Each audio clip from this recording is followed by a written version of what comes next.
E galera, professor Gabriel de Geografia fazendo um videozinho sobre a Copa Canela Preta de Pinogol da Olimpíada do Conhecimento da Getúlio Vargas, OCGV, prova 11, né? Não confundir com a prova 2, que é de construção da mesa. Essa prova já foi realizada, já se encerrou. Agora são as disputas do campeonato de Pinogol. Então esse vídeo é voltado para os coordenadores de Pinogol de cada turma, né? Não é o coordenador olímpico geral da Olimpíada de cada turma, é o coordenador só do campeonato de Pinogol, que eles que vão coordenar a etapa 1, né, dessa disputa aí. Lembrando que qualquer dúvida sobre regra, data ou material, né, no grupo da turma de WhatsApp vai estar disponível os links do Google Drive. Tá? Esses links eles são disponibilizados por mim, né, para os coordenadores olímpicos. Não só os links, mas todo e qualquer material. Eu disponibilizo aos coordenadores olímpicos de cada turma e eles repassam no grupo da turma de WhatsApp, ok? Muito bem. Sobre a questão do coordenador lá nas regras, onde é que está isso aí? Então lá no link do Google, arquivo em PDF, lá, prova 11, Copa de Pinogol, regras. Esse é o nome do arquivo. Lá no item 1, regras gerais, está ali, ó.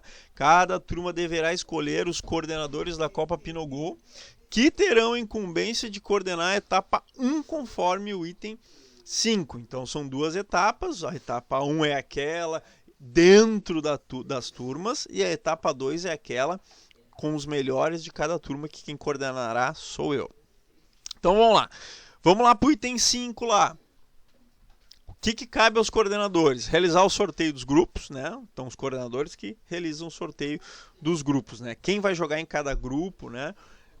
Conforme lá o quadro de confrontos que eu vou mostrar daqui a pouquinho, tá? Pode pedir auxílio do professor ou auxílio de alguém para poder ajudar, tá? Marcar os jogos, né? Sempre que tiver uma oportunidade, né, o final da aula que o professor deixa, início da aula que o professor deixa, né, em algum momento no recreio, sempre, né, o coordenador que viu uma oportunidade pode marcar os jogos e realizá-los. São apenas 2 minutos, né, os jogos, né? Lembrando que tem um prazo máximo para isso, tá? Cabe também ao coordenador pegar uma das mesas de Pinogol que a turma produziu, né? Ou então ver se tem alguma mesa disponível para ele jogar. Geralmente elas vão estar lá na sala dos professores, né, acima do armário. E tem que devolver a mesa ao final, né, dos confrontos realizados, intacta, sem faltar peça nenhuma. Cabe aqui o coordenador também, isso aqui é importante, que ele possa ter com ele uma bolinha de gude e 2 pazinhas de chute. 2 palitinhos de picolé, né? Porque pode ser que em algum momento não encontre ou falte algum problema, isso atrapalha, tá? Se a turma ainda não fez a mesa, faça a mesa, isso vai auxiliar, vai facilitar muito o trabalho, né, da realização dos jogos, porque pode ter momentos que tu vai realizar um jogo, a mesa não tá lá porque alguém tá usando e tem prazo para isso, tá? É óbvio que se fizer a mesa agora, não vai mais valer. Contar ponto para a Olimpíada, a turma já ganhou medalha de barro, porém isso vai facilitar a vida muito da turma e do coordenador, tá? Escolher algum auxiliar, o coordenador pode pegar algum auxiliar para ajudar ele, né? Porque são várias tarefas, né? Tem que pegar a mesa, tem que marcar o jogo, tem que preencher a tabela, tem que ver a regra, né? Tem que cuidar o jogo, né? Apitar o jogo, né? 5.5, tem que acompanhar os jogos e zelar pelo cumprimento das regras, ou seja, ele vai arbitrar a partida, ver se foi pênalti, se não foi, né? Daí tem que conhecer as regras de pênalti, tem que olhar lá nas regras lá, né? Cabe ao coordenador saber dessas regras todas, né? E cumprir o cronograma olímpico, né? Então as disputas têm que ser feitas dentro do cronograma, né? Caso passe do tempo permitido, a data limite, né? A turma está eliminada. Cabe ao coordenador também preenchimento correto da tabela do quadro de confrontos, sempre de caneta azul ou preta, né? Em caso de dúvida, faz a lápis, pergunta para o professor, para mim, né? Vê se está sendo preenchido corretamente, né? Porque isso aí é um trabalho, né? Vai valer... não vale ponto na Olimpíada, né? Mas isso redunda em ponto na Olimpíada. Se o coordenador fez o trabalho correto, houve os classificados da turma, né? Esses vão disputar medalha, né? E também em geografia, por exemplo, né? nas turmas que eu coordeno, o coordenador vai ganhar nota por isso, porque é um trabalho que ele está sendo realizado ali, né? Muito bem. 5.7. Também cabe ao coordenador representação dos disputantes junto aos professores coordenadores em casos, né, de dúvidas. Ali faltou o D, né?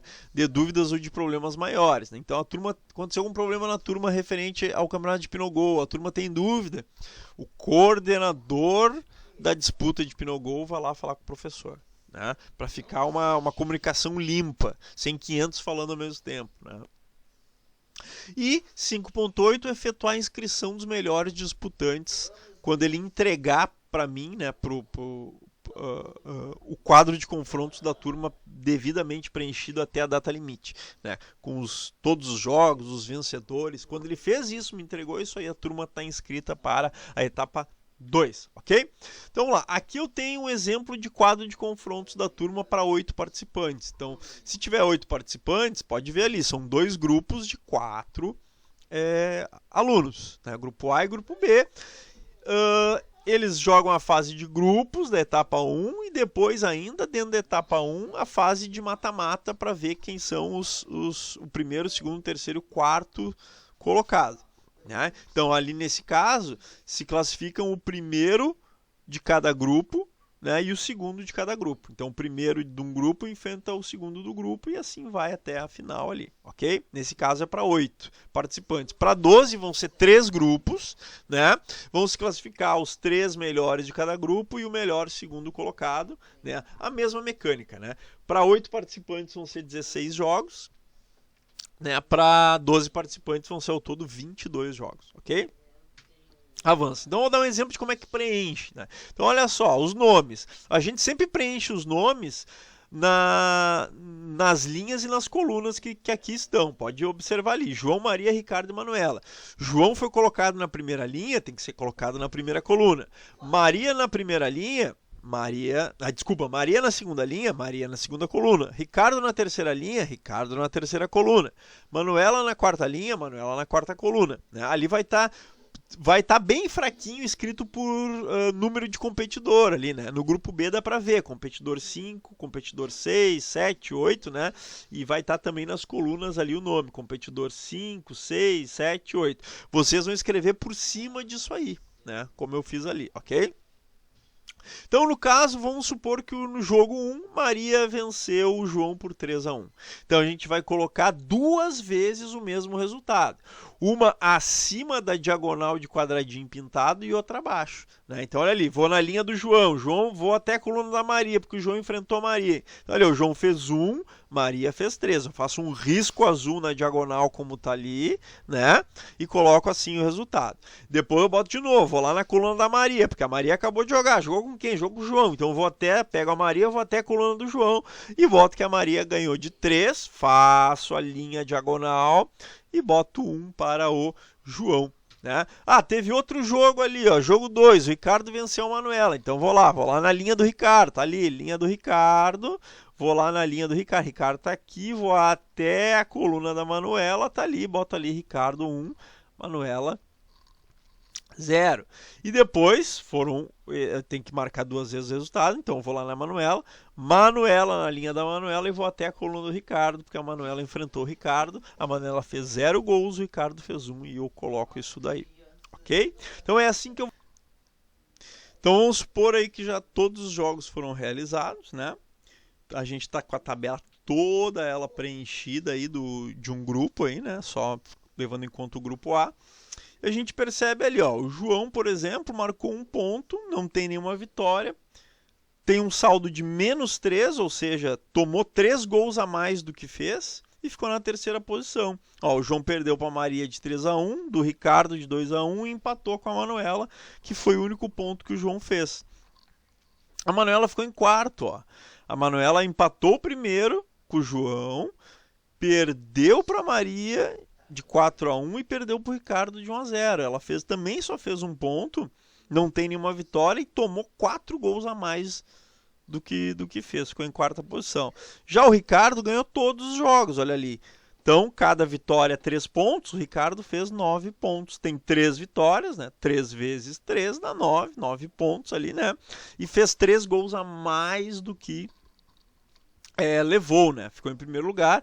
A Maria em segundo lugar, né? Ganhou 2 jogos, né? Tem 2 vitórias, né? Fez, então, portanto, 6 pontos. Ganhou do João, perdeu apenas para o Ricardo e ganhou da Manuela de 4-1, ficou em segundo. Só que reparem o seguinte, pessoal. João e Manuela têm o mesmo número de pontos e vitórias. Daí a gente tem que olhar os critérios de desempate. Os dois empataram, João e Manuela empataram em pontos. Como é que a gente desempata isso? Primeiro é o número de vitórias. Cada um tem 0. E o saldo de gols? Ah, saldo de gols. Olha ali, João tem -3, Manuela -4. Então o João está em primeiro, né? Em relação a Manuela, fica na terceira posição o João aí, né? Porque o saldo de gols dele é maior do que o da Manuela. Né? A Manuela tem -4, o João tem -3. Se eles empatassem em gols, a gente teria que ver, em saldo de gols, né? A gente teria que ver um número de gols. Ó, o João fez 1 contra a Maria, 1 contra o Ricardo, 2 contra a Manuela, fez 4.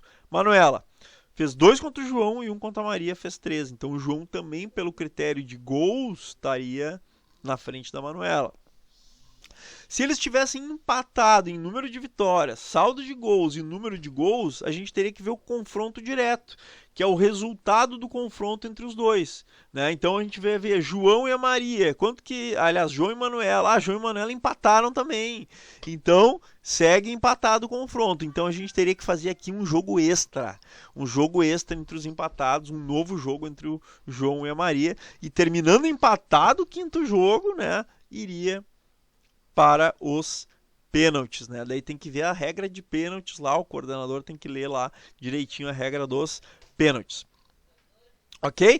Então ali, ó, se classificou no caso ali, né, na fase final da etapa 1, dentro da turma, né? Na semifinal 1, então entra primeiro do grupo A é o Ricardo e o segundo do grupo A é a Maria. Então eles vão esperar, né, os melhores, né? O primeiro do grupo B vai esperar a Maria e o segundo do grupo B vai esperar o Ricardo. E aí os confrontos vão se realizando até saírem os melhores colocados, ok?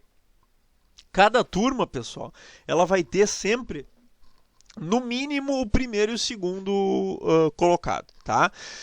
Caso alguma turma não consiga realizar a disputa, abre-se mais 2 vagas, né? Então, essas 2 vagas vão ser feitas pelos para aqueles que mais tiverem ganho partidas dentro das suas os que mais teriam feito pontos, né, dentro dos seus grupos aí, né? Então, levando em conta todas as turmas, né, os 2 melhores pontuadores, né, de terceiro lugar, por exemplo, né, a gente veria quem são os melhores terceiros lugares, né? Os 2 melhores terceiros lugares de todas as turmas. Se vagou 2 turmas, né? 2 turmas não entregaram, não realizaram seus campeonatos, então abre 4 vagas. Daí a gente vai ver quais são os 4 melhores terceiros lugares de todas as turmas aí. Né? E assim vai. Até preencher, sempre tem que ter 16 disputantes na etapa 2, que é a etapa de jogos eliminatórios únicos até a medalha de ouro. Tá, pessoal? Então esse foi o videozinho aí. Qualquer dúvida é só entrar em contato com a gente. Não se esqueça, olha as regras lá. As regras, todas as regras da prova 11, o coordenador tem que saber elas na ponta da língua, tá bom? Um abraço.